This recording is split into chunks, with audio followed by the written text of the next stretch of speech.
شریف صاحب نے ایک میڈیا ٹاک کی ہے اور اس میں انہوں نے کہا ہے کہ آج کل پاکستان میں میڈیا پہ بڑی پابندیاں لگ رہی ہیں، سینسرشپ لگ رہا ہے. آپ کو نہیں لگتا کہ وہ صحیح کہہ رہے ہیں؟ پہلے تو یہ نواز دیکھیں، میں اللہ کی شان دیکھتا ہوں کہ وہ کیسے لوگوں کو ایکسپوز کرتا ہے. اللہ کا ایک وعدہ ہے کہ میں دنیا میں کسی کو نہیں بھیجوں گا جب تک دنیا اس کی اصلیت نہ پہچان جائے. نواز شریف معصوم مظلوم، دیکھیں جی، چادر اور چار دیواری، یہ لفظ میں نے اسی سے سیکھا تھا، چادر اور چار دیواری اور یہ وہ. آہستہ آہستہ لوگوں کو جب کرائسس آتا ہے نا تو پریشر پڑتا ہے، انسان کی اصلیت سامنے آ جاتی ہے. قرآن میں یہ بھی کہتا ہے اللہ میں پریشر سے تمہارے ایمان کو آزماؤں گا، بچوں سے، پیسے سے.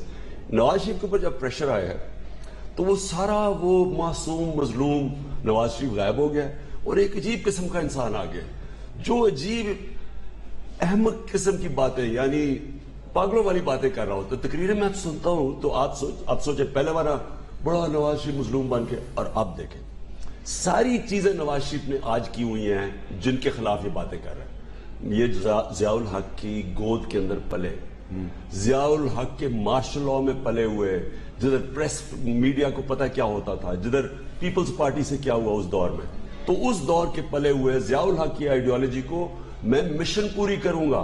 مجھے یاد ہے رجب سیٹھی کے میں افسوس کرنے گیا، پھینٹا لگوایا ہوا تھا اس کے گھر میں، آئی بی کے ذریعے اس کو مار پڑوائی ہوئی تھی. تو یہ وہ نواز شریف ہے جو اب ڈیموکریٹ بھی بن گیا ہے، انقلابی بھی بن گیا ہے، اس کو میڈیا کا بھی سمجھ آ گئی ہے. کسی پاکستانی کو کبھی اتنی نہ میڈیا نے اس کی مدد کی ہے، عدلیہ نے اس کی مدد کی ہے، فوج نے اس کے مسلسل اس کے ساتھ رہی ہے. بنایا ہے اس کو، نان بزنس مین کو پولیٹیشین جنرل ضیاء نے بنایا. 1990 کے اندر وہ آئی جی آئی بنوائی، آئی ایس آئی نے میران بینک کا پیسہ دلوایا، وہ اصغر خان کا کیس. عدلیہ کو دیکھو کتنا پروٹیکٹ کرتی تھی، اوپن اینڈ شٹ کیس تھا. آئی ایس آئی کے ڈی جی کی رپورٹ تھی سپریم کورٹ میں کہ ہم نے پیسے دیے، وہ کیس ہی نہ سنے اس کا. کوئی اور ہوتا تو فارغ ہوا ہوتا بڑی دیر کا، کوئی کیس ہی نہ سنے. اس کو پھر فوج نے 90 میں مدد کی، پھر بے نظیری گورنمنٹ 96 میں گرائی، پھر اس کو مدد کی 96 کے الیکشن میں، پھر 2013 کے الیکشن میں ان کی فوج نے مدد کی.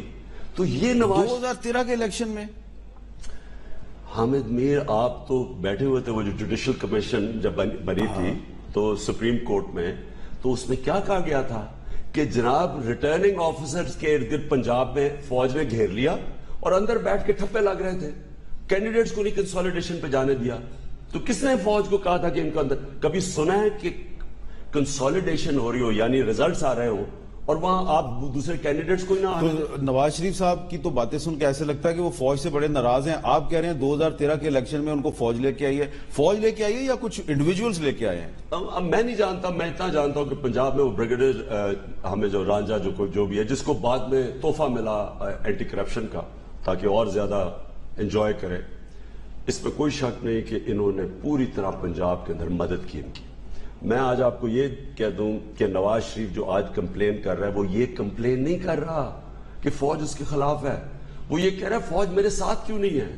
نواز شریف ہمیشہ اپنے امپائروں سے میچ کھیلتا تھا، جمخانہ سے لے کے، وہ فوج سے، وہ جنرل ضیاء سے لے کے، 1990 کے الیکشن سے لے کے، 96 کے الیکشن سے لے کے 2013 کے الیکشن میں عدلیہ بھی اس کے ساتھ ہوتی تھی، فوج بھی.